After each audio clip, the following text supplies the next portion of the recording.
بعد اینکه با آب زمزم سیر شد، بعد به سوی صفا می رود و به سوی صفا برآمده و بالای کوه صفا روی به قبله می آورد. و چون پیامبر صلی الله علیه و سلم همین گونه کردند و گفتند که ابدأ بما بدأ الله به، من از آن کوه شروع میکنم که الله تعالی شروع کرده است، چون که الله تعالی ان الصفا والمروه من شعائر الله گفت که صفا و مروه از شعائر الله هست، از چیزهایی هست که الله تعالی آنها را بزرگ شمارید است. صفا را در قرآن از مروه پیش گرفت، من هم گفتن مادامی که الله تعالی پیش گرفت منم پیش میگیرم، گفته از صفا کار را شروع کردن. وقتی که به بالای صفا برآمدن به سوی قبله نظر کردن، ثانی گفتن که لا اله الا الله وحده انجز وعده و نصر عبده و هزم الاحزاب وحده. ثانی دعا کردن لا اله الا الله وحده، غیر الله تعالی دیگر معبودی بر حق نیست، دیگر کسی نیست که سزاواری پرستش و بندگی و عبادت باشد. یگانه ذاتی سزاوار و پرستش و بندگی الله است. انجز وعده، وعدش را وفا کرد. و پیامبر صلی الله علیه و سلم وعده کرده بود که این دین مقدس اسلام را و تمام گوشه کنار دنیا میرساند، دین اسلام را قوت میدهد. روزی که وحی آمد پیامبر صلی الله علیه و سلم ترسیدند که این مردم قبول میکند یا نه. یه روزی بود به همین کوه صفا پیامبر صلی الله علیه و سلم برآمدند، وقتی که الله تعالی و انذر عشیرتک الاقربین گفت، خویشاوندان نزدیکت را بترسان.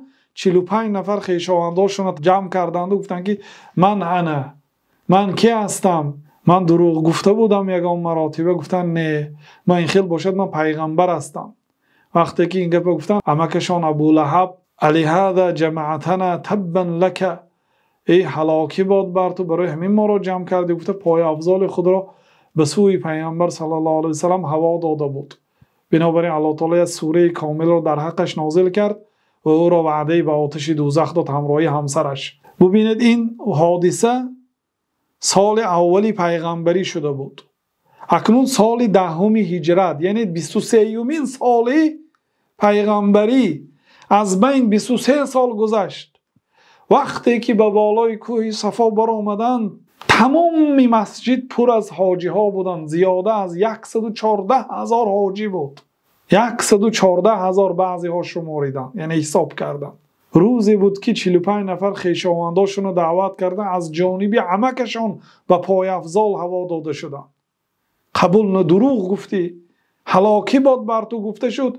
امروز در مدت 23 سال الله تعالی وعدش اجرا کرد، دین مقدس اسلام نصرت داد. بنابراین گفتن که لا اله الا الله وحده، غیر الله تعالی دیگر معبودی بر حق نیست. انجز وعده، وعده خود را وفا کرد و نصر عبده، بندش یاری داد پیامبر صلی الله علیه و سلم را و هزم الاحزاب وحده، تمام حزبها را خودش شکست داد. یهود، نصارا، مشرکای عرب، تمام دشمنها یک شدن بر محو اسلام، بر کشتن پیغمبر اسلام. بالاخره همه آنها مغلوب شد و این وعده الله هست. و کسی که خواهد تجربه کند، میخواهد با دین الله تعالی بجنگد، اهل علم را به قتل رساند، اهل علم را زندان کند، هر چقدر میتواند ضد این دین مقدس اسلام مبارزه برد، قسم به نام الله تعالی شکست میخورد. وعده پروردگار است، وعده پیامبر صلی الله علیه و سلم است. انجز وعده، الله تعالی وعدش را وفا کرد و احزاب را خودش یگانه الله تعالی نیست و نابود کرد. یه بیماری میفرستاند که تمام دنیا را به زانو میشیناند.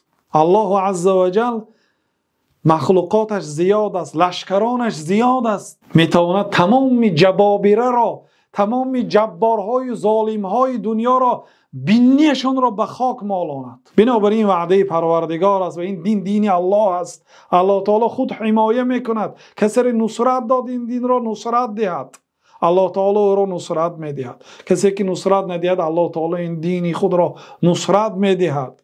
و یک شخصیت های پیدا میکنند که یاری به این دین مقدس اسلام میکنند.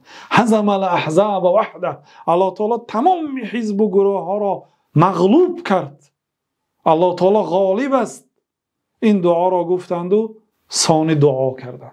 بعد از آن باز همین ذکر را دوم مراتب قرائت کردند و با در بینش دعا کردند، دور و دراز به کعبه روی آورده و سیوم مراتبه باز این ذکر را کردند و بعد از کوه صفا فرامده به سوی مروه رفتند.